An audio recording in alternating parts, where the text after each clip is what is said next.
Attention listeners, ahead are spoilers.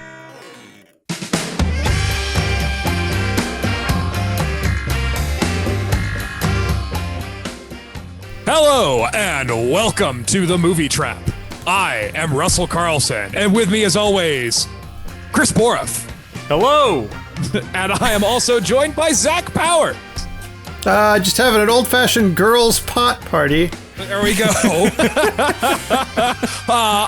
On the Movie Trap, one person picks a theme, and each of the three hosts picks a movie based on that theme.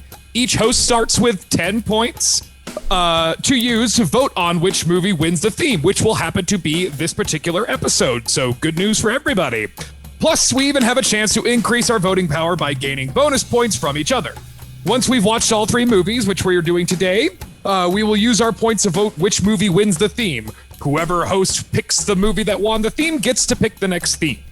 Previously on the Movie Trap, we did the alien abduction story of Communion, chosen by Chris Boroff, but not really Chris Boroff, because the theme is our significant others choose the movie for whatever reason they choose. So we were kind enough to be joined by Boroff's wife, Sarah.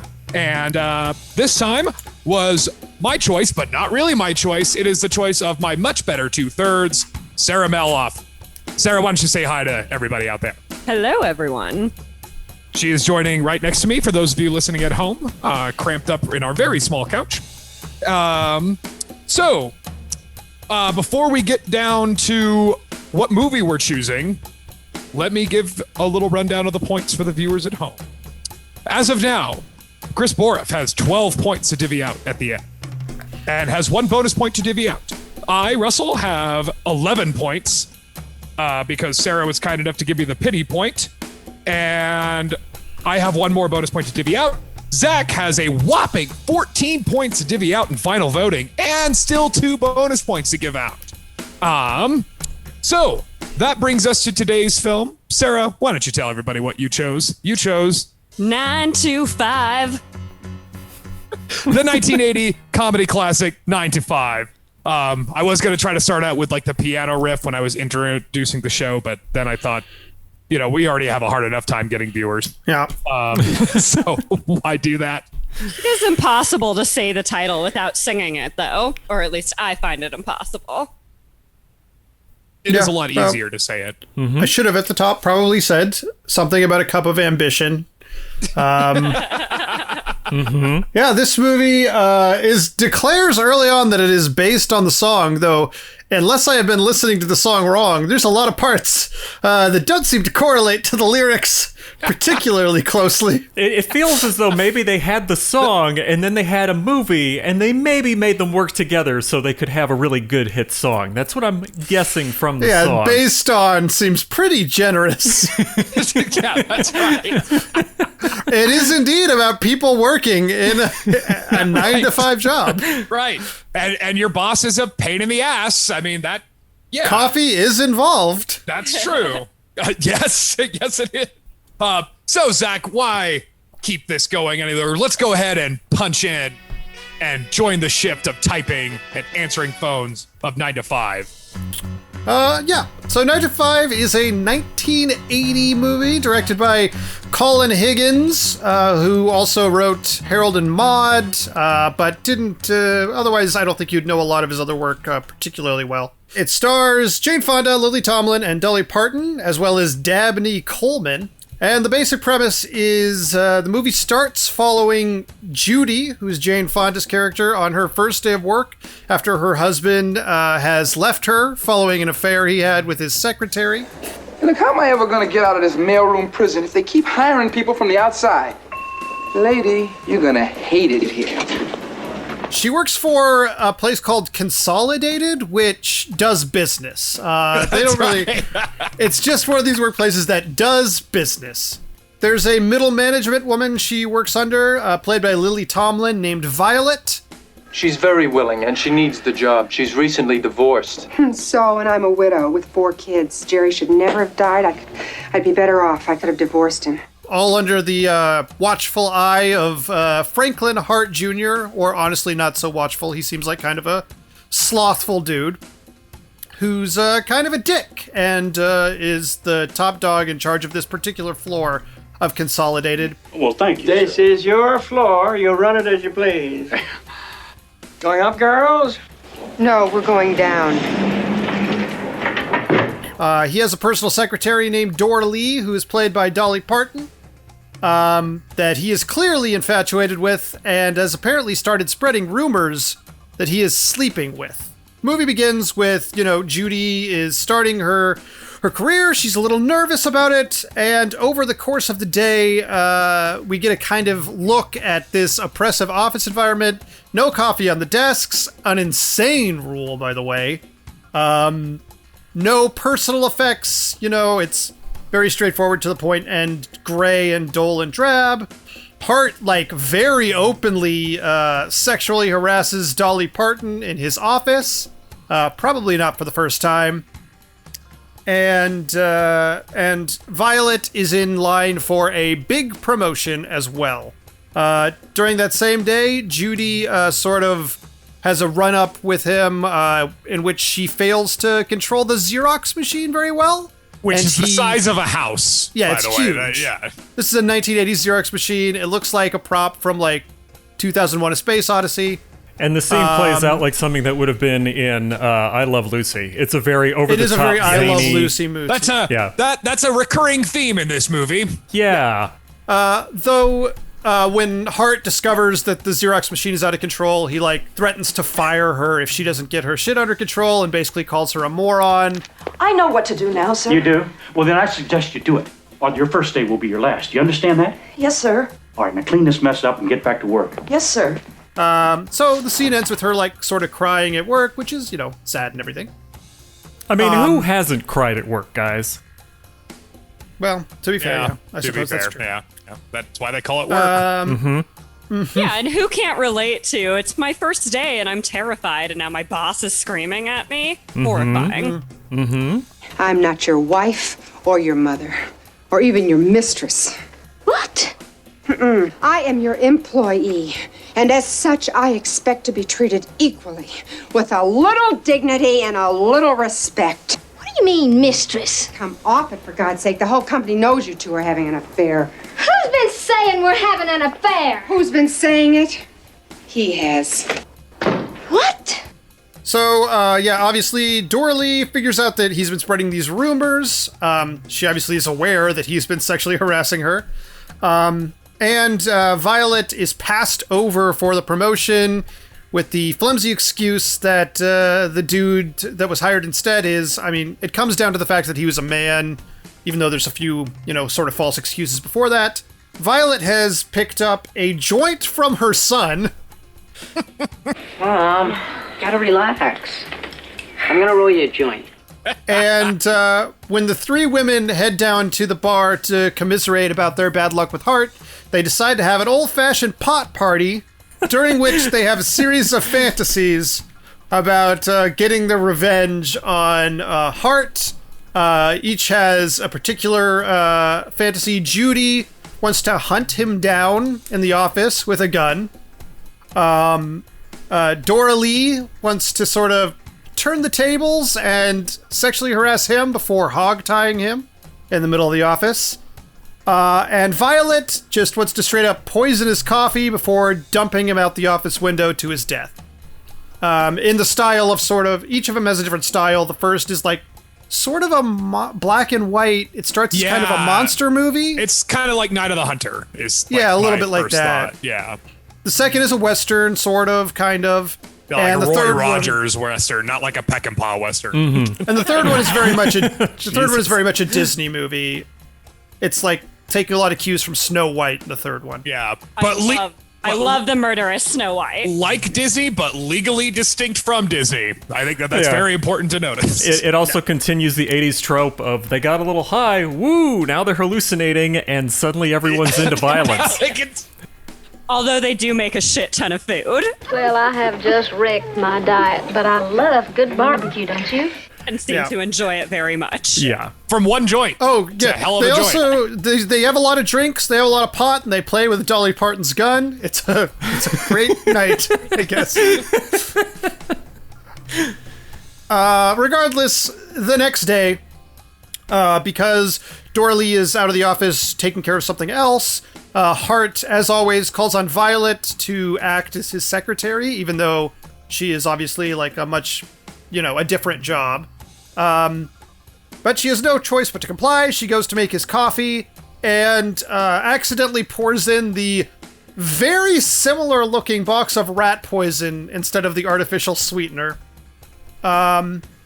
She takes it to him, but before she realizes her mistake, he incidentally falls out of his chair, which has been kind of not working the entire run of the movie, and hits his head, knocking him unconscious.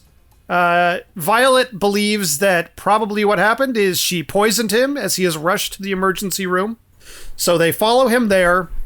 She tells Judy and Dora Lee about the incident, and due to an extreme coincidence, a separate man is wheeled into the same room as Hart, who has been poisoned and does die. Hart gets up, he's fine, no real problem. He leaves. He demands to leave. He says, he leaves. I'm not, yeah, without telling anybody. So they steal this unrelated body, thinking it's Hart, and that this will cover up their murder. Accidental, I guess it's a manslaughter case in this particular incident.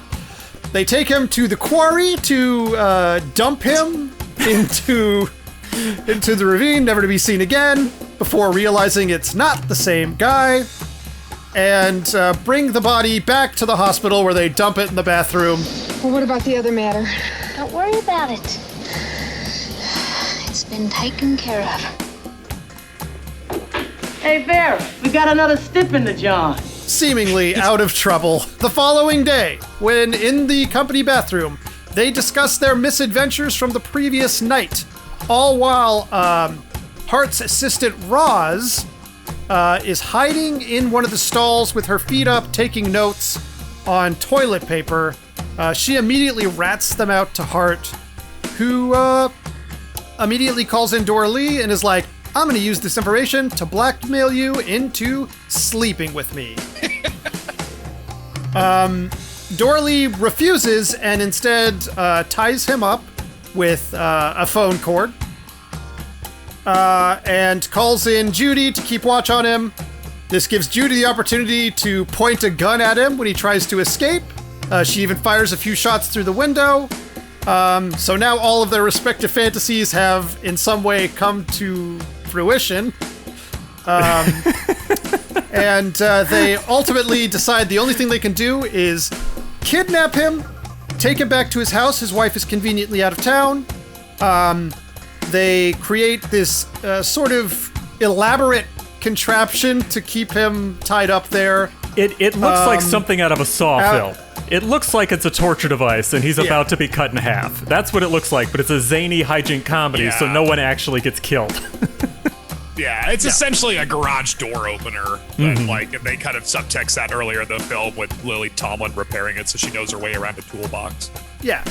They discover at his home that at a certain warehouse outside of town, a bunch of business things have disappeared, and Hart is profiting from them illegally in a businessy fashion. I think we got him.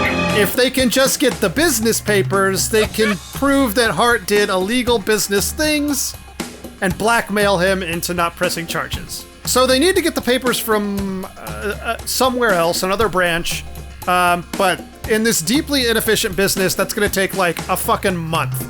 So basically, they start having this elaborate scheme where nobody ever sees Hart, but they pretend he's in and around the office, all while implementing a bunch of reforms to make the workplace better, flexible start times, a nursery, personal items on the desk, that sort of thing.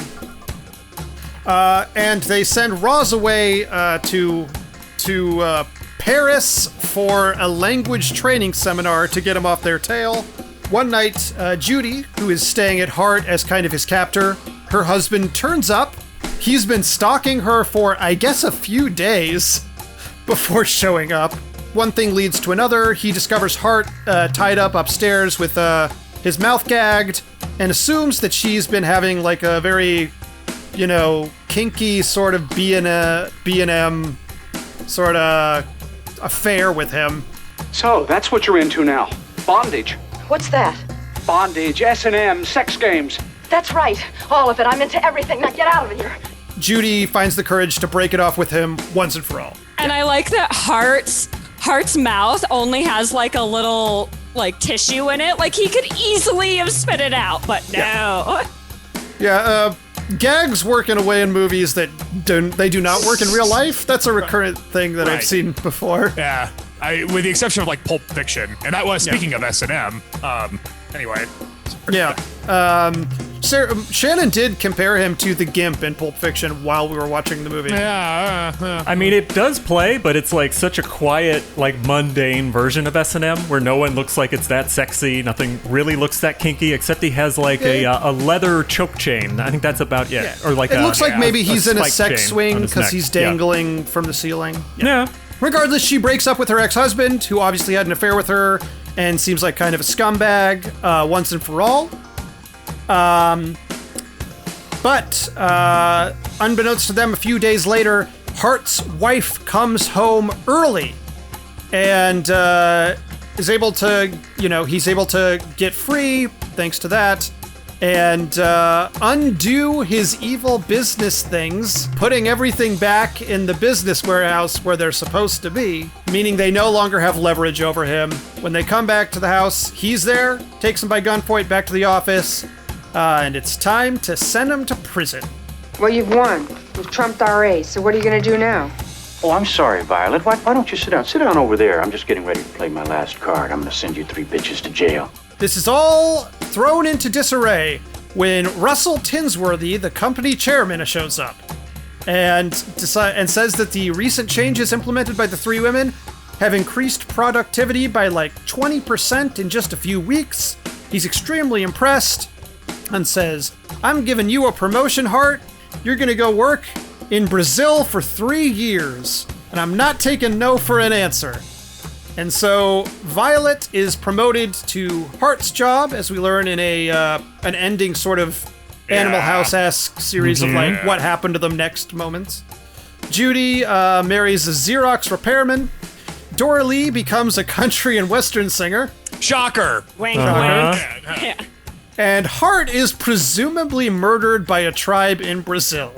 They handle the entire end of his arc, too, much like the scene earlier with him in the S&M swing, where all he has to do is speak up, and he just doesn't. And they send him all the way to Brazil, because he's just like, oh, what? Well, it's implied that he wants to take credit for the positive changes, but then the comeuppance is, ironically, that he has to go to Brazil, I guess with a pay increase, but also just give up his life. Yeah, right. Apparently the business that they're opening up into is like within indigenous tribes. And that's what the business that they're doing in there. Even though Brazil, even in 1980, still pretty a fucking modern place for the most part. The whole last little bit of the movie is like, this is a movie where a lot of it is run on extreme coincidence.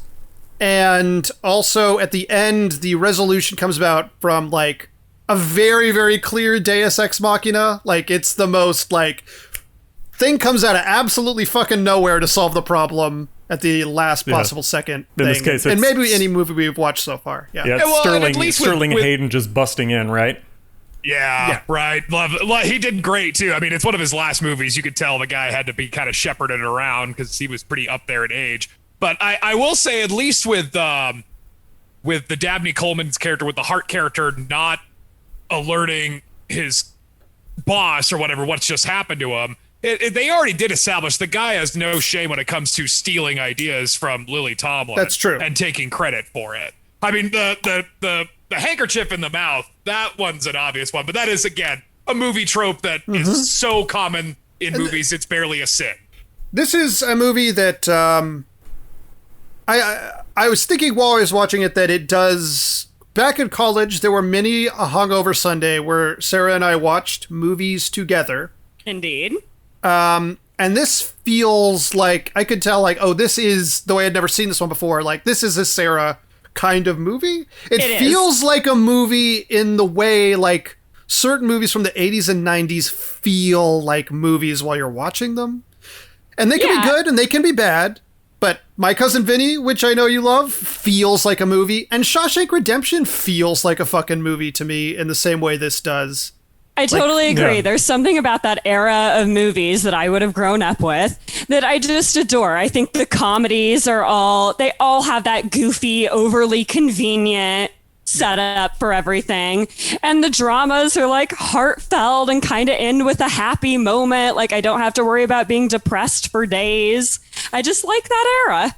Yeah. But especially the comedies, things like My Cousin Vinny, Christmas Vacation that you guys watch. These are literally my favorite movies of all time. It's the kind of movie that would play on like USA or TBS or something a lot 15 years ago, 20 years ago, something like what that. I think is a little interesting about this movie is, well, obviously it's that goofy, slapsticky comedy.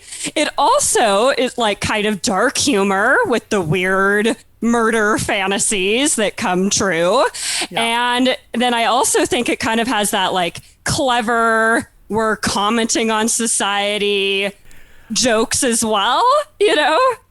This one's definitely like second wave feminism is kind of the thing that hit me when I was watching this, because it's like ladies in the workplace. A lot of people that were recently going through divorces, having to go back into the workplace, which was like a novel concept. I know my grandfather at the time kept using all sorts of colorful language to describe women that he heard on Rush Limbaugh because they were going into the workplace, and he thought it was strange, even though my own mother was in the workplace. Rest in peace. Rest in peace to an American icon, Rush Limbaugh. But Medal of Freedom recipient.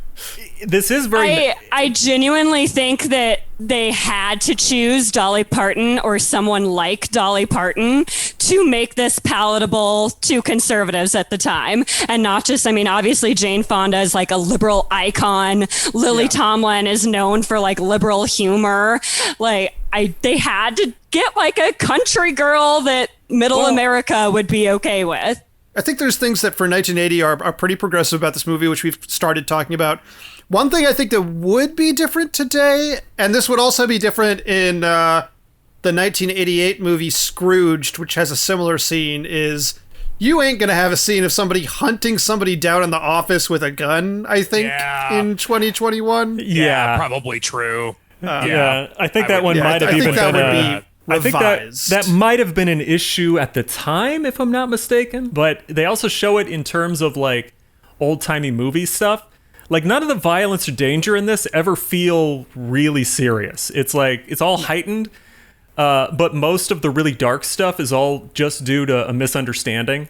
Like they didn't actually kill their boss. You kind of get your cake and eat it too with this one, because it's like they go through things as though they had killed the boss. So you could imagine what a really dark version of this movie is. That was apparently a struggle from the from conceptual point of view. I mean, Jane Fonda wanted to do this kind of movie. This was one of her first of her own production company that she set up. So she really wanted to do this kind of women in the workplace kind of movie. And, you know, she loved the idea of women getting together and killing their boss. So apparently early drafts of the script were pretty dark, like a lot more darker and focused more on the murder. You say dark.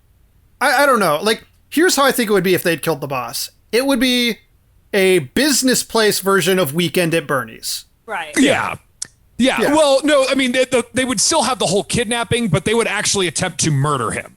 Like, unlike so what changed was like it kind of turns into like this kind of sitcom-y comedy of errors sort of mistake thing, you know, and then Lily Tomlin just fucking loses it and pulls the body out of the hospital, you know, like that's such a kind of a sitcom trope because like it makes sense at the time. And, you know, Lily Tomlin's and Jane Fonda wanted to make it a comedy because she wanted to work with Lily Tomlin, and Lily Tomlin was the only way you'd put Lily Tomlin in a movie in 1980 was to make it a comedy. And yeah, so like it was really about Lily Tomlin, and Fonda wanted making it a comedy. So I kind of think you could see the bones of a much darker kind of tone in this story that then just kind of gets glossed over with the sort of, like I said, sitcom-y sort of humor. Yeah, it's a weird thing to like talk about it this way. I'll actually give Zach a point too, because he managed to say something casually that now comes to bear in the conversation. This movie's a lot like The Hangover, the movie The Hangover, where it's a movie set up dealing with consequences of like briefly losing faculty, where they get a little high and then they think they've killed someone and then they take a big chunk of the movie to solve it. But the weird thing with this one is that flip, where it's like it goes from like, well, we didn't really kill him, but now he's still imperiled and we've kidnapped him. So it's almost like a separate thread to the story starts. Whereas like something like The Hangover just zeroed in on that first chunk of the story, and they're like, this is what the whole movie's going to be. Also, it didn't have any of the social commentary element, of course, but yeah, it was just kind of interesting that this one does that, and it kind of feels like almost like a Man on the Run type movie where you're never really concerned, but it just keeps running. It keeps moving. Yeah, especially the last half. Yeah. In a way, I think it feels like a buddy movie, and kind of any buddy movie, like where it ends up being a comedy of errors. Something goes wrong, or you think something went wrong, so then you're overcompensating for it and creating more problems by doing so. Mm-hmm. Yeah.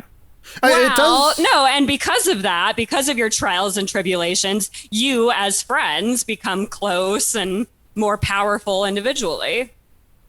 I think both of your points make sense. Like, it would be disappointing, but that's the point after they return the body and it's kind of fine. It's such a strange point in the movie because for a minute there, it's like the conflict has successfully been averted for like 5 minutes of the movie, and then they have to like introduce a reason why the conflict continues. Mm-hmm. And it feels like that is maybe like a draft thing where like they wanted to keep this first part from the first draft, but they needed to figure out a way to like keep it going without actually killing the guy. Yeah. Sort of thing. That kind of reminded me. Had you guys seen this before? No. I saw this last time I saw this movie, I think I was like 5 or 6 years old, and I didn't understand any of the context. I told you. So what I will say is that this movie was my first introduction to some of these things as a child. I have a vague memory of realizing what S&M was and going, oh, some people like to hurt each other when they have sex? That's strange. And I don't know like how you'd get that necessarily out of what you see in this movie. Well, because the guy literally says, you're into S&M? That weird kinky stuff? So, that's what you're into now. Bondage. What's that? Bondage, S&M, sex games. That's right. All of it. I'm into everything. Now get out of here. And he makes it sound like it's horrible, or what he just saw was like unbelievable. And for me as a child, I'm like, he's just hanging from the ceiling. It's not that bad. But in the context of the movie, it seemed really bad. But then it like introduced pot. Like I had to ask like my mom, like, why are they so hungry? Why are they giggling? Now we don't really care about it because it's like whatever. But at the time, it was used as like a social like ill to point at it. It was weird. Yeah, apparently it was the only thing Reagan didn't like about the movie was that they smoked pot. That was the only thing he didn't like. I think this movie's I find that ironic because I think that this entire thing is like anti-Reagan. Mm-hmm. I think this movie is the use of pot in this movie is not. I don't think it's very judgmental. They have a fun pot party, and the pot doesn't fucking matter. Like, it doesn't make the plot happen. Like, she doesn't put the rat poison in the coffee because of the pot. Like, it's fine. Lily Tomlin doesn't even really give a shit if her kid is smoking pot. Like, I think it's pretty. Yeah, but it's extremely mellow about the topic. I'm gonna give Boroff my point on this because I understand what he's saying. I understand what you guys are saying about that. It's not necessarily judgmental in the way of using pot, but where it does get judgmental, where it gets into this sort of pot panic, is the out of these world hallucinations that they have, which is not realistic to pot use. I don't know. That's more of like that's a scare tactic that if you smoke pot, you might see crazy shit, you know. And but I don't think that's this doesn't do that like a lot of shit does. Like I don't get the impression that these women are actually like going into trances and seeing this shit. I think they're having like a daydream that's normal, pretty much. The understanding I kind of had with that was the fact that she got the pot from her kid, and it was considered a frowned upon thing. So when they started doing that, it was like a camaraderie.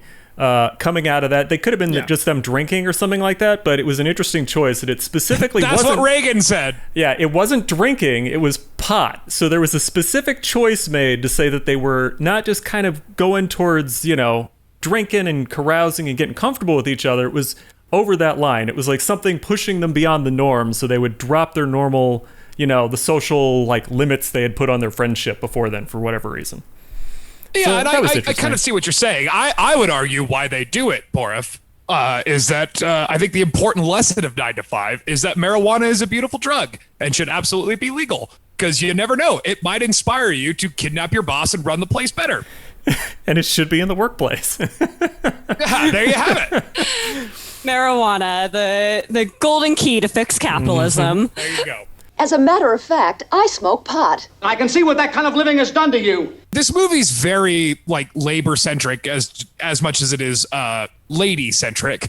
But it's an anti-capitalist movie in that it shows how, like we say, you know, it kind of pits coworkers against each other, so no one actually looks at the boss or whatever. Like, I feel like Roz is an interesting character that we get sort of a hammy nonsense resolution for, because she's an interesting sort of like device of how far, you know, everybody's friends with all the ladies. We're all girl power, but not Roz, right? Why? Because she's just too close to the boss. So it kind of exploits that nature, and the way that Violet and Judy sort of thumb their nose at Dora Lee at the beginning part of the movie because they think it's sleeping with the boss. All that stuff is kind of like anti-capitalist. However, I think because of the shiny, glossy, sitcom-y humor of the last half of the movie, it sort of loses its teeth and sort of loses its barbed critiques of capitalism society at large, and it just becomes sort of hijinks. I think to that point about the resolution of Roz, I think in today's world, if you were to make this, I think it would kind of end up of, you would understand that Roz is only doing what she has to do to get by in this environment as well, that it's not that she's some terrible person, just that's what an oppressive work environment does to you. And I think it might go into the more nuanced element of that if you were to make this movie today. Well, it seemed like what she was more there for was kind of to be a heavy foreheart, so there'd be more action around the office, but it was also that she was specifically not working with the other women in the office. She was working against the other women in the office, and it felt as though she was kind of being othered in the sense that she represented women as sort of the stereotypical idea of they're not working together, they're judging each other, the cliquish stuff, and right, and saying therefore that also the not modern worthy. thing, yeah, and Right, saying the like, modern it's- thing it was that imply- them working together, like the other three are doing, is the correct way to act. Yeah. I think that gets my point to Borf, because I absolutely think that it's about like being cooperative, both in a labor sense and in a women's sense. Well, thank you. Yeah, I've I got mean, they so talk many about, points. I believe there's multiple references to teamwork, like at first kind of sarcastically, but then like a little more truthfully. I do think that perhaps calling this, I think anti-capitalist is almost too strong a word for this movie. I think I it's agree. fine with capitalism. I think it just doesn't like this asshole running the office like a tyrant. But like, it doesn't have a problem with Consolidated as a company. The fucking chairman of the board saves the day at the end. That is true. That's where that's sort of my point, where it sort of loses its thrust of where it could have gone with this sort of more pro-labor stuff. But yeah, it's still the great businessman comes in on his white horse and his white suit and come and saves the day because business is always good. I mean, Yeah, I hate, and also, I hate like, to there's say a it like scene this, early- but this reminds me of most boomers. Like they're kind of they will speak to the social ills, but then totally be okay with things like Tesla and be like, no, he knows what he's doing. Like, no. And they also give that the Tinsworthy guy, like, there's a weird aside where he's almost universally in favor of the changes they implement, except for equal pay for some reason. Like, he briefly is like, but we got to cut this equal pay shit. And they don't really circle back to that, but it's very strange. Oh my God, I didn't even notice that line. That's amazing and typical. Well, Frank, I got to give you credit. You really pulled it off here. That equal pay thing, though, that's got to go. Oh, yes, sir. Yeah. It's all right as an incentive, but we don't need to keep on priming the pump. No, sir, I don't think so. There's a part early in the movie where everybody fucking hates Hart except for Roz. And they're talking about it, and it's like, I thought for a moment, like, oh, okay, is this going to be a movie about them unionizing? Because that's the solution to their fucking problem. But it very much was not. Well, and to be honest, that's why I gave Borf the point about cooperation, because I think that that's what it's sort of getting at, is that if the workers unite, you know, you leverage power, blah, blah, blah, unionize. Yet what actually just happens is these three ladies kind of unionize together, but not in a way that is reality for the entire business, obviously. The women had to seize the means of production to create their circumstance, but they also just created more of the same circumstance, but slightly nicer. It wasn't a completely egalitarian, let's chop off the heads and start over, but it was very nice that they had a better situation. According to legend, and by legend I mean Jane Fonda, she says that what fascinated her with the idea of this movie was the idea is that, like, can a company function without bosses? Sure, but it can definitely not function without secretaries. Like that bosses are irrelevant, secretaries are essential. And just kind of playing with that inverse. And again, that's a good opening for a joke in a movie that the movie only kind of flirts with, doesn't really kind of go full on with it. Yeah. There's definitely like mixed in with the sort of social commentary about female empowerment and workplace dynamics. There is definitely a lot of weird comedy bits or scenes of them shopping for ways to tie this man up. It's definitely a movie that loves its own jokes, probably more than it should. In like sitcoms, like I Love Lucy. Yeah, but way more forgivably than, like, for example, Police Academy. Well, the jokes here aren't like repugnantly sexist and racist. And when they are, they're the butt of the jokes. I mean, I think that's crucial too. But also, I mean, think of the time and money they spent on those dream sequences. Like doing live action / animated, even for a movie like this. Like, think of the time and money you spent just to hammer home a joke. That and not that great of a joke. So, one thing, can I just ask you guys this? What is Dabney Coleman's greatest role, and is this it?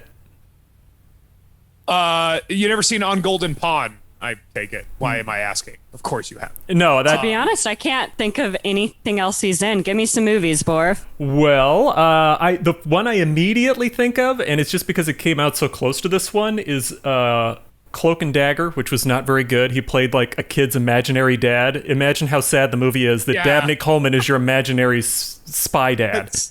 Good work, Davey. You won. You're not dead. No, he never touched me. I guess this thing doesn't stop real bullets.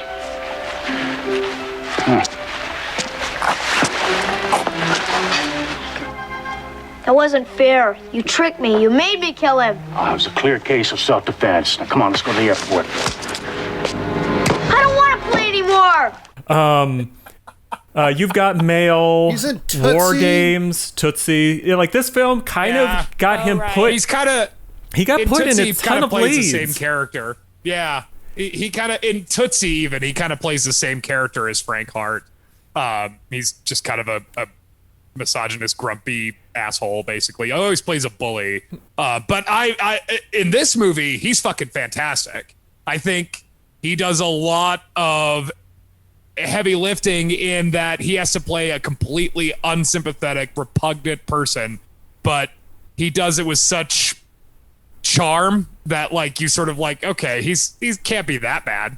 And the way he does it is very, he leans into the jokes, doesn't mind showing his ass. I full credit to the guy. Yeah.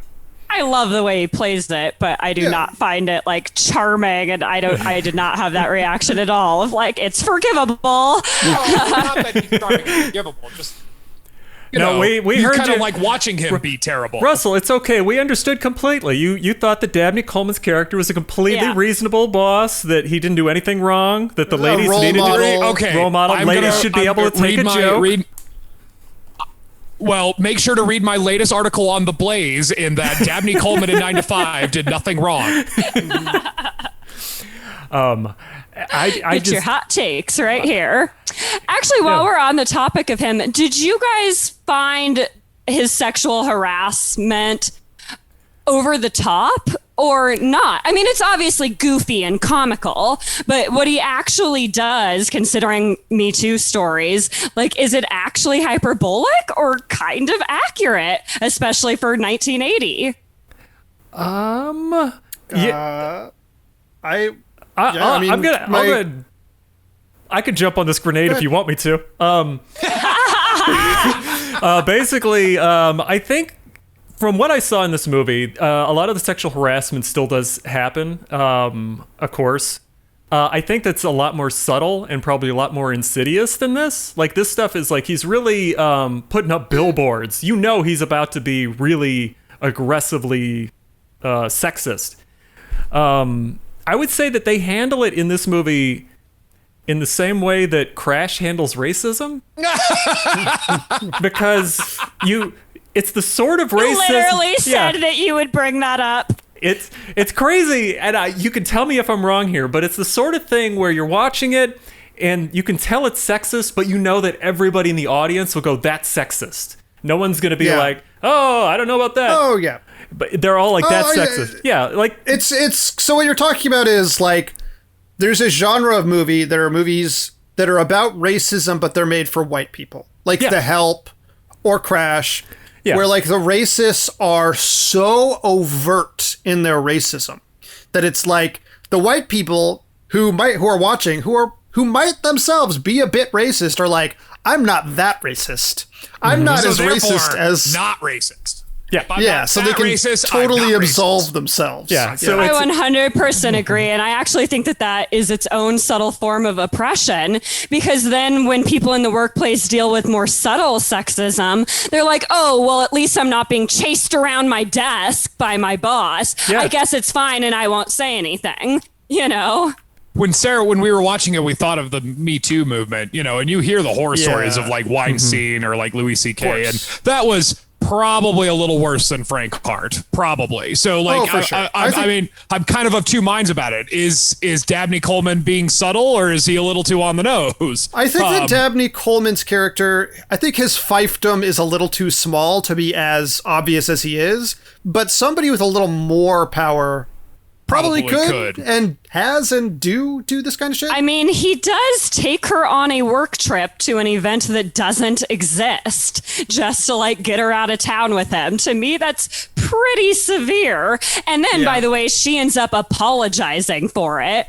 Oh, I'm sorry, sir. Next time I'll just have to make sure the event really is happening. It's strange that they don't deal with that more directly. It's like, even in the scene where she was actually being sexually harassed, they kept it like light and airy, and she just hogties the guy. Like, she gets mad, but not like... They never get like a real rage vitriol. It's like a very mild thing, and then she just kind of hogties him in that like old-timey like movie way. It's like she didn't really assault him and then tie him. As she put it, that's just the way she was raised. Yeah, apparently the way she was raised is just totally allowed to be, totally harassed in a nearly violent way. I mean, he's like forcing himself on top of her.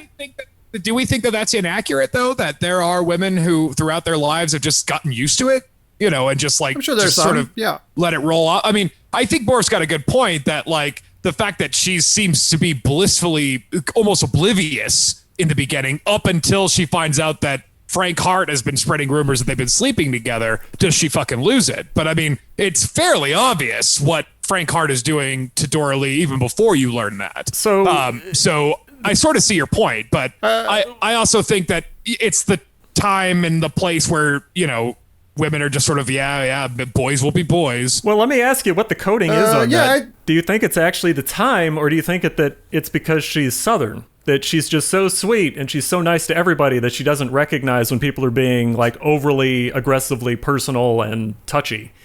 Like, I think in the South they're a lot more obvious about it, and she's from a very big family. Oh, I'm going Dolly Parton here, but not. No, I mean the character. That's what I'm saying. The character, it's like her function in the story. Like what is her kind of coding on that? Because it seems weird that she's the only one who doesn't understand that it's sexually harassment. The character herself is actually married as well. You know, married, and she's actually settled down as well. He's just like a country music star or whatever, apparently, and she's doing this to pay the bills. So I don't really know. The characters makes it seem like that it was very common to have it, but also just coming from the South. I mean, they're a little bit more polite, but not really polite. You know, it's that Southern polite. You know what I mean? Like there's a line in Fargo that I really like that, you know, everybody's really nice. No, pretty unfriendly, actually. Like you're doing me a favor. And that's sort of how I view Southern sexism. Like they're doing you a favor. Well, Holly, darling, don't you get look nice and pretty? You know. Right. I mean, it's kind of the idea of just smile and take it. And I think that it's very common of women and more common back then and more common in conservative Southern places. So, yeah, I think a lot of it probably has to do with, like she says, the way I was raised. As long as we keep this private between you and me, I'll handle your sexual advances. I won't let it get out of hand because I'm married. But now that you told the other women, other people in the office, it being public changes everything. It's all about keeping it hush-hush. One way to determine how the movie thinks about this and its severity is, and her perception of the severity is, how the movie responds to it. And the movie does make some of these scenes comedic. That's another thing that would be very different today. Like, along with the office shooting thing, I don't think these scenes would be done the same way. So I think in the movie's parlance, like, it's bad, but it's not as bad as we would call it. Like, today, this shit would be way fucking more seriously treated. So I think the movie itself is like, what an asshole, but not like, what a fucking criminal this guy is. Right. Not like, so I think that probably belies the movie's opinion, probably relates to hers in that way, which is like the severity for her is not what we in 2021 would have. And I will say, Dora Lee doesn't seem particularly unintelligent in the other scenes. His wife, Hart's wife, seems very dumb. But Dora Lee doesn't seem unintelligent. Roz herself also seems remarkably gullible. Because it does seem like Lily Tomlin has sort of kept Roz at bay by just sort of like making her spin her wheels all the time. Judy, do you see Mr. Hart? Yes. Well, stop him. Mr. Hart? Mr. Hart? Mr. Hart? Oh, Oh, you just missed him. You could tell it's more or less a passion project for Lily Tomlin and Jane Fonda. Like, these two really wanted to work together and really had a good time working together. And apparently Dolly Parton they had their sights on her early. They wanted it to be Dolly Parton. Dolly Parton would only agree to do the movie if she did the theme song. And I don't think she regrets that decision because it was a huge hit. And rightfully so. It's a good song. Yeah, I think the song has endured more strongly than the movie. So, like, when Jane Fonda was coming up with this, if she couldn't get Lily Tomlin or Dolly Parton, the backup plan was Carol Burnett for Lily Tomlin's character, which makes sense. And Anne Margaret was supposed to play Dora Lee, which that would work, but I don't think it would have been successful unless you had Dolly Parton. Dolly Parton, for some reason, is the sprinkles on this cupcake. Like, she is what pushes the movie over. I mean, she was loved by everybody. She was also like an incredibly huge sex symbol. It's hard to like, everybody thinks of like Britney Spears and things like that now, but at the time it was like, oh my God, this Dolly Parton lady can do anything she wants in any media she wants and everyone wants it. Well, so yeah. I think Britney Spears is also like a little past prime probably. Sex symbol time at this point.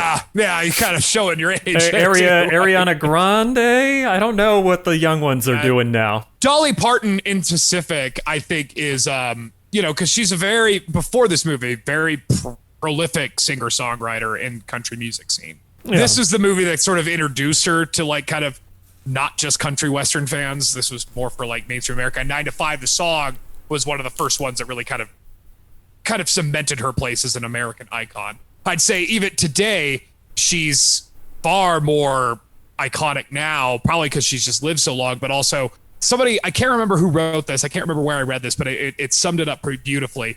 Dolly Parton's one of those artists who's never had to really wholly reinvent herself. She just has chosen strategic times to reintroduce herself. She's always been this persona of Dolly Parton. And I think that part of that is that, like you said, Chris, like Dolly Parton being a sex symbol, part of country music and in general is myth building and building this sort of like myth around your persona that you're playing. It's similar in hip hop. And I think that Dolly Parton kind of taking this role, it's like it was written for her. It's almost too perfect. Like everybody ogles Dolly Parton. I guarantee it. It's like she's like, And what this movie kind of turns on its head is that we always assume that she was asking for it. And that this movie sort of like plays against that. Right. Well, I mean, the other two characters in the movie, we have Lily Tomlin is a widow with 4 kids. So she's single, and Judy is recently divorced. So in a way, them being single women is already kind of looked down on in society. The only thing Dora Lee does wrong is that she is an attractive woman. That's it. And yet she almost gets it worse than the other two in terms of others' judgment. Yeah, that was a weird thing with that time period. Like, I think it was that everybody, these were like baby boomer kids. So like they went through the 60s, their marriages broke up, and then they had the 1950s marriages of their parents to compare it to. And it was very judgmental. So yeah, my mom had a big thing with that too. And I'm sure if any of you had to deal with like parents who were either divorced or just not together, it was like a whole genre in the 80s of movies that were all about that. Like Steven Spielberg's whole thing was just that, just families breaking up. Yeah, and I also think it's funny that it's Jane Fonda pointing a gun at the screen, in the era of Reagan. Just to make apparently very few Hanoi Jane protests for this movie. Yeah, even they stayed home a little bit. I was gonna ask, like, how recent was the Hanoi Jane thing? Because I think that was like during the early 70s, right? Or when did that happen? Yeah, it wasn't that recent, but okay. It was under Nixon, so like 71, 72. Okay, so it'd be about a decade. So yeah, plus. But that can has been following her to this day. Like it still follows her, and luckily Jane Fonda is in a position where she doesn't give a shit. And she almost doesn't give a shit for this movie. However, you do get the sense that this movie was kind of scaled back as far as like in your face, like kind of hardcore progressive advocacy kind of thing. It was kind of scaled back. Yeah. Well, and I think that's almost a good thing. It's a very progressive message, but made in a way that non-progressives could enjoy it and maybe get something out of it, maybe. Okay. So here's the question. And by the way, I don't think Jane Fonda regrets her image at all. That woman is still out there getting arrested. And I also think that time has been a friend to Jane Fonda's views and stances in a lot of ways. I think especially regarding the Vietnam War. I think she kind of won that argument. So what was the thing that drove that made you want to pick this particular movie? Like, what was the thing with this one, Sarah, where you're like, that's the one? Well, it actually was because everyone's so loving Dolly Parton right now. And so to me, this is a reason why I love Dolly Parton and why I think she deserves so many accolades. And that just in combination with it being, as Zach described earlier, just a very Sarah movie, a comedy of that era. So it seemed to fit. And I actually think it holds up pretty well, considering that it is all about social commentary and it's literally 50 years old. Holds up 40. pretty good. 40 years old. Ooh, I'm aging all of us. We've never been good at math on this podcast. It's okay. You're right. You're a good company. But 40 years, that's a long time. And I think the message holds up pretty good. For about a half second, I was completely willing to accept that it was 50 years old and that I was just ancient and had forgotten the last 10 years. I was completely on board for that. As a matter of fact, I smoke pot. I can see what that kind of living has done to you. Sarah kind of like poured over what movies she would want to watch. So it came down to 2 movies. I suggested It's a Mad, Mad, Mad World. And I think because I suggested that, she chose this movie as well. Realizing that the other option was 4 hours long, I understand why this one was picked. And I agree. And thank you for doing that. You're welcome, guys. You're welcome. The problem... That's part of why I wanted her to pick it. The unfortunate thing is no matter who wins this round, all 3 of us are planning to suggest the Snyder Cut for next week. So settle in for 4 hours, no matter who wins. God. Zach, why don't we start with you since you started us off on this adventure in 4-star Trapped the Significant Others, not just us. Okay. So I don't know. This is like I said at the beginning, this is a movie. This is a movie. This is a hangover Sunday ass movie that you watch when you're like, I can't use my brain today. I had 18 shots of tequila last night. And I want Smoked something... a little too much pot. Yeah, I had a girls' pot party last night. We shared our fantasies about killing the boss. I can't think today.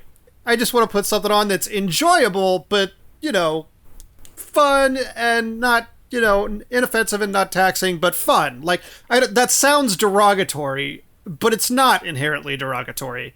A lot of times that's just what you're in the mood for. It's kind of like Groundhog Day. It's a feel-good. Right. It's a feel-good. You're not really challenged in the ways that hurt you. You're challenged in the ways that make you think you're going to be a better person afterwards for at least a little while you remember the movie. Yeah, you want to sit on the couch for 2 hours and not think too hard and have a decent time. Yeah. That's what you want. That's what you get. I mean, it's not going to be your favorite movie of all time, but it's going to be an enjoyable experience. And that's what this movie is. So, there you go. Fair enough. My final thoughts are that I really enjoyed being able to go back and revisit a movie that in my childhood introduced so many uncomfortable conversations with my mother. Because I was literally 6 or 7 when I saw this, so I had to ask about every topic in this that was an adult topic, and because it was about yuppies who were like middle-aged, working-class people, the level of their lives crossing over with me at 6 or 7 was almost nothing. So it was like listening to people talk about the space station. Like, ooh, they're at a job? They're a boss? There's ladies that are bosses at the job? And it seemed like a huge deal. And I remember watching this one a lot as a child, and I don't remember why, but I think it had everything to do with the murder scene. I think the scenes in which they were chasing Dabney Coleman I thought were hilarious as a child, and I kept watching it again and again because of those. So I really appreciated being able to see this as an adult. I guess at around the same age as the main characters now. They might be younger than me. I am a little closer to death. So thank you. Great. I said this earlier. It's clearly Fonda wanted to make this movie. This was her idea, and pulling in Lily Tomlin was a stroke of genius because those two are still friends and they're still working together. Lily Tomlin still at the time, even in the late 70s, early 80s, was the female equivalent to Steve Martin as far as kind of edgy comedy. And Dolly Parton being Dolly Parton, already a legend. And Dabney Coleman. I think this movie is perfectly cast. I think that this movie, the part is basically written for Dolly Parton. Dabney Coleman does a very great job of donning the monster suit and making it believable while still entertaining, while not making me want to bash him in the head, but at least know that in the movie he's going to get his comeuppance in a hilarity that ensues. I think that this movie could have been great if they chose not to do the sort of sugar-coated swill of just sitcom situational humor. I think that if it was a little darker, if they had gone the darker direction but still made it a comedy, I do think it would probably be a bit of a better movie. Yeah. I mean, it's not like this movie wasn't successful. I mean, it's still, I mean, it made a lot of money. The SOG won an Oscar. Like it was a pretty successful movie. And I'm glad that they've never, in considering the time period it was made, although attempts have been made, they made a TV show and everything. The attempt to franchise this has not been successful, and I think that just don't franchise it. Maybe you should just stand how it is and don't.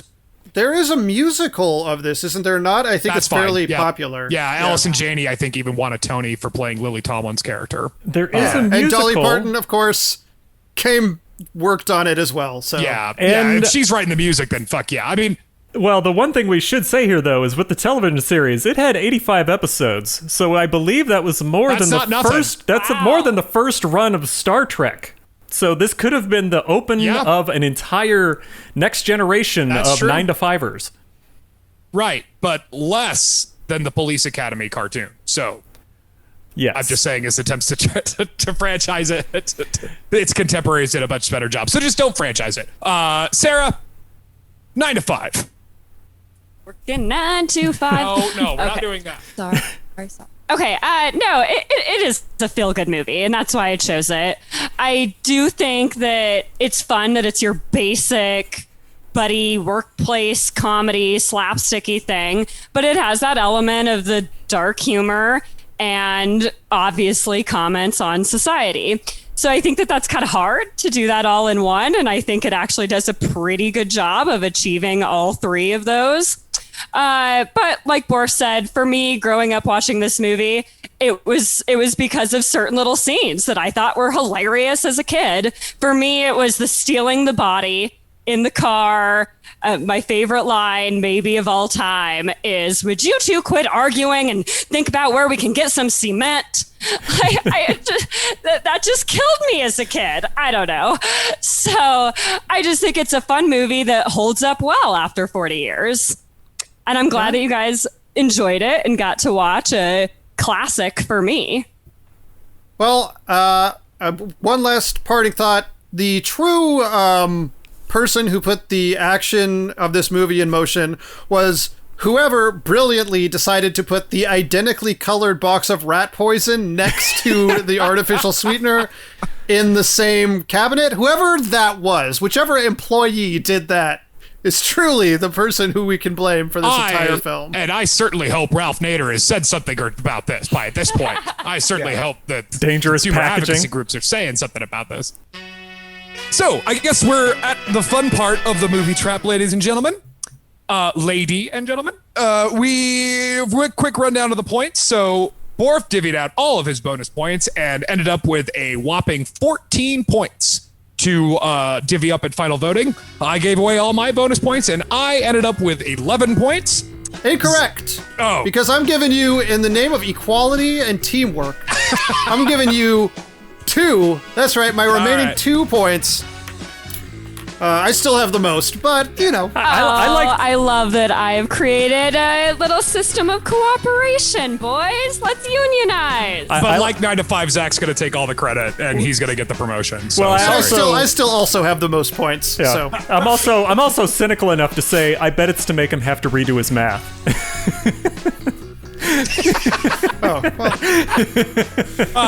Okay, so that puts me at 13 points since I got the 2 pity points from Zach. I've been doing good on the pity points this round. Zach has 15 points to divvy out, and now no more bonus points. And Sarah gave her bonus point to Chris Borf. So the way this is divvies out. So Borf, you have 14. I have 13. Zach has 15. First pick was Shannon Camp pick. And first of all, before we get to the voting, shout out to the ladies for joining us on our little adventure.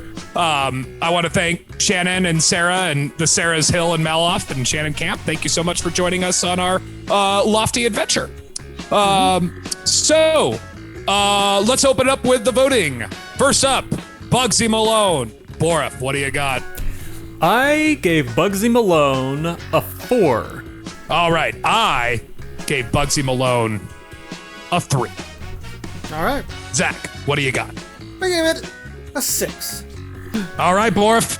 Communion. Christopher Walken half naked. I gave a half-naked Christopher Walken a 5. And drew my version of a little alien head. For anyone who's not on this. And I'm 90% sure I spelled the word communion correctly. We'll take your word for it. I gave Communion a 3. All right, Mr. Powers, what do you give Communion? I gave Communion a 2. I debated a 3, but I settled on a 2. Makes sense. Okay, 9 to 5. Sarah, you want to cover your ears? Okay. All right, Borf, 9 to 5. What you got? I gave 9 to what 5 are you clocking in? A 5. 9 to 5 a 5. Alrighty. I gave 9 to 5 a 7. I don't care what anybody says. And I gave it I split the difference between 9 and 5 and also gave it a 7. Gave it a 7. Alrighty. Makes it the winner if I'm not 14, mistaken. 19 to 9 to 5, 10 to Communion, and 13 to Bugsy Malone. So yes, Sarah, you did it. I won something. Because of you, as always. That's all right. So now what's it going to be? Cassavetes movies? Yeah, that's right. No, it's going to be, yeah, right. I really did. We're going to choose Dabney Coleman movies from 1982 to 1983. It is kind of perfect that you, my husband, gets the credit for my success, though. That's very accurate, actually. I think that's very appropriate. It's poetic. Fonda and Tomlin will be proud. Yeah. So I thought about this, especially I know that my reputation precedes me with the peck and paw round. But this time I'm going to do something a little different, and I think going to trap all of us in many different things. And maybe it's the Snyder cut. You can say it already. Yeah, that's right. Yeah, it's going to be each of us takes an episode. So this might even give our confusing knowledge to Borif a chance to broaden his horizons a little bit. The theme this time is going to be ubiquitous movies that you have not seen. I'm talking movies that are so ingrained into the cultural zeitgeist that it is insane that you have not seen this movie. For my pick, I am choosing Good Will Hunting. Okay. I've never seen that movie. I do not care for Gus Van Sant, but I like Robin Williams, and I guess Ben Affleck in the one or two scripts that I've seen him write is okay. So I'm doing Good Will Hunting. That's what it is. So movies that are ubiquitous that you have not seen. Well, we'll see how this works out, because I'm going to go bold on this, suggesting early that you might not notice that Gus Van Sant directed it. I'm going to go. Help me. I'm going to go so far as to say it might be the chalk pick for Gus Van Sant. If you're ever in a challenge, it is the safest, least like elephant you can pick from that guy's overall. Because that movie fucking sucked. Yeah. I hated that movie. So yeah, Good Will Hunting, Matt Damon, Ben Affleck, Robin Williams. Everybody else has seen this movie. Yeah. See, I know that much. I know enough about the movie to probably fake my way through a quiz on that movie, but I've never actually seen it. So if that gives you any context of what the idea of the theme is, that's the archetype. So you haven't seen this one. Let me ask quickly, and then we'll allow you to jump out. Have you seen the references to How You Like Them Apples? Did you see? Oh yeah. In Jay and Silent Bob. Yeah, you betcha. Yeah. Oh yeah. I've seen it referenced. I've seen it Saturday Night Live when it came out. I know all about it. Okay. Anyway. It's like Forrest Gump, right? You know the box of chocolate blind, but you'd know that without even seeing the movie. Sure, anyway, absolutely. So yeah, if that gives you guys some sort of framework to work with. So I will be choosing this movie, and then Zach will choose, and then Borif will choose, and we'll all do it all over again. Okay. So yeah, that was fun. This was a fun adventure to bring in our better halves, really, to kind of sucker us into a couple of movies. Yeah. This next round is good. It's going to be another kind of blind item round. Yeah. So, yeah. It'll be hard to juke the stats on this one. I'm exactly. That's what I don't want to hear any more bitching about the Wild Bunch. But I am out for blood on this one because it's going to make it, I think, the third one I haven't actually won. So I might true. come Borif's back. going to come out. Yeah. But anyway, I was so nervous about this theme, Borif, because you're like, well, I haven't seen, this Ozu's first movie from 1919. I think we should sit down to that. Oh, well, I mean, we're obviously going to sit down and watch Birth of a Nation. Oh, God. If I spared you through It's a Mad, Mad, Mad World, you're definitely going to spare me through that fucking movie. The cinematic language of Triumph of the Will is ubiquitous. Yep. So tune in to whatever. We've run the gamut as far as what could be shown. I guess now's a good time to wrap up. Sarah, thank you very much for joining us. Thank you guys so much. It was really fun. Thanks for being on. All right. And for my co-host, Chris Borif. Via con Dios. Say goodnight, Gracie. And for Zach Powers. Pour yourself a cup of ambition, I guess. There you go. I'm Russell Carlson, and thank you for joining the Movie Trap. See you next time. And also, it's the Movie Trap Promise. Oh, yes. Let's never forget. It's the Movie Trap Promise. Diane Ladd is too young to be Chevy Chase's mom. Violet, we're not criminal. You're not a criminal. It was an accident. Well, we're criminals now. We've just stolen the corpse from a hospital. That sounds like criminal to me. We'll take it back. We'll just turn around and take it back. Oh, we'll get caught if we go back now. You think they're going to listen to us? Would you two please stop arguing and think about where we can lay our hands on some cement?